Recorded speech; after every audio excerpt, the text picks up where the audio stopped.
Hello everyone, today's video is about taking higher than standard doses of creatine. As per usual, nothing I'm saying should be construed as medical advice. This is for informational purposes only.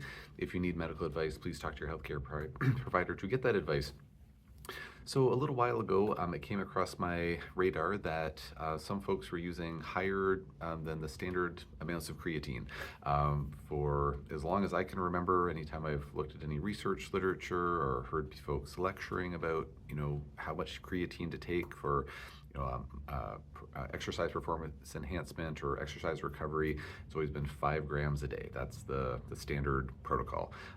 Many folks talk about doing loading dosages of taking a higher amount for maybe a week or so at first, but then there's debate about whether that's actually important, and sometimes taking that loading dose can cause bloating. And so long and short of it is that 5 grams a day seems to be the standard amount of creatine that folks typically talk about in studies and things like that.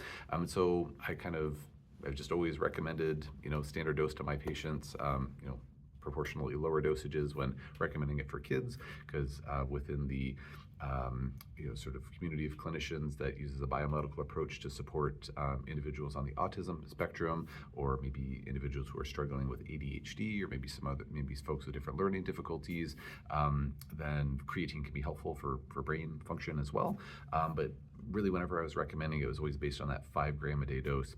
So I did a bit of a dive recently and found that there's quite a bit of research literature looking at higher doses of creatine, and that higher doses of creatine could be necessary or likely necessary in order to achieve some of the other benefits that creatine can potentially convey to folks.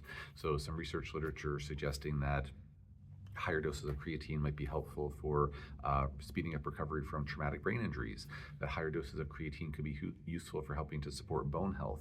So don't usually think about creatine and bone health as being directly related, but some research literature indicating that creatine can very mildly increase osteoblastic activity, which, the mnemonic that I learned back in naturopathic school was, osteoblast, the B, they help to build bone, and then and creatine can also help to inhibit osteoclast activity, being the opposite of osteoblast. So the osteoclasts work to degrade bone to make calcium more available in the bloodstream for physiological use throughout the body. So bones are very good for our structural capacity, but also they're a reservoir for calcium, which are really important for muscle contractions and nerves firing and lots of different things in the body. Mitochondrial function in general, just always like to throw those plugs for the mitochondria whenever I have a chance.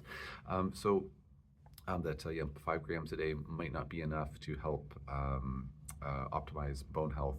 And then some really compelling evidence to suggest that doses going up as high as 20 grams a day might be necessary or appear to be necessary in order to actually really appreciably build up brain levels of creatine. So I have seen cognitive benefits in some of my patients using lower doses than that, but I find that it's historically I've found that it's been a little bit hit and miss, whether creatine is going to help or not. And so now I'm thinking that maybe some of those folks would have done better on a higher dose of creatine had that research literature been published a while ago when I was recommending that to folks. So always learning, always new information, constantly revising, what we're doing based on updated information as it comes available. Taking a quick step backwards, what is creatine? Creatine is a substance that's made in the body, made in our cells, predominantly made in the muscles. It's made in the brain, made in the liver. Those are the main sources of its production, if memory serves correctly. Creatine is a tripeptide, so it's made of 3 amino acids, methionine in the form of S-adenosyl methionine, so we need to methylate in order to make creatine, interestingly enough. Also glycine and arginine, so those 3 amino acids combine together to form a tripeptide, and that's creatine. So what does creatine do? Well, to my understanding, creatine in the form of phosphocreatine, so when it gets phosphorylated, it acts as a reservoir for phosphate. The reason that's important is that when our cells start to run out of ATP made by the mitochondria, ATP being the primary energy form in our cells, when that ATP is used up in a chemical reaction, or it basically turns into ADP, and so to get regenerated or recycled back into ATP, it's a bit of a process for that to happen. And so creatine in the form of phosphocreatine can phosphorylate that ATP, or ADP back into ATP, and then the ATP is ready to go run some other chemical reactions, biochemical reactions that require energy. So creatine is kind of like this backup source of energy in a sense that the cells can utilize to basically catalyze more chemical reactions when needed.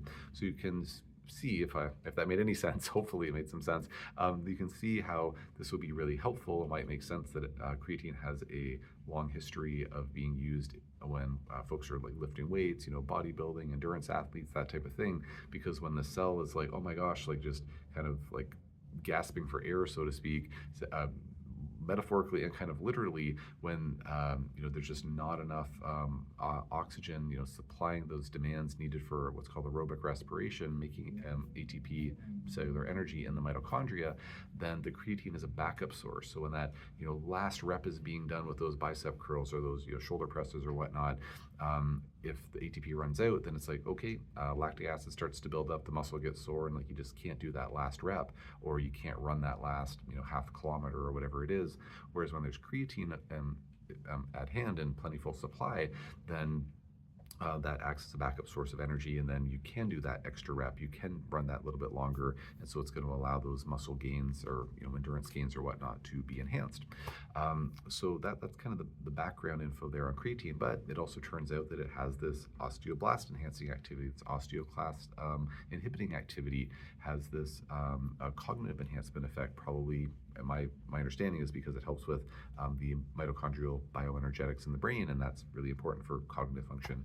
Our brains are very energy demanding organs.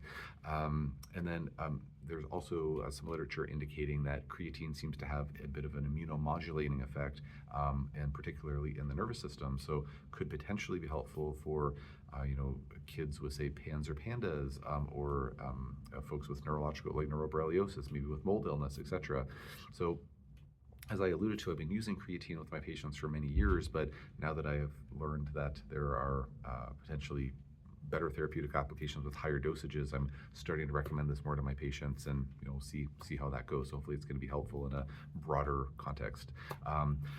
The one thing I'll just quickly mention here is that the other day I recommended some creatine to a patient, and she said, like, I'll take this, but like I'm just a bit worried because I've been hesitant about creatine in the past because I've heard it's bad for your kidneys, and that's an understandable myth about creatine, but it is a myth. Lots of human clinical trials on creatine showing it is not harmful to the kidneys, and the reason it got that reputation, to my understanding, is because when creatine is broken down, it's broken down to something called creatinine.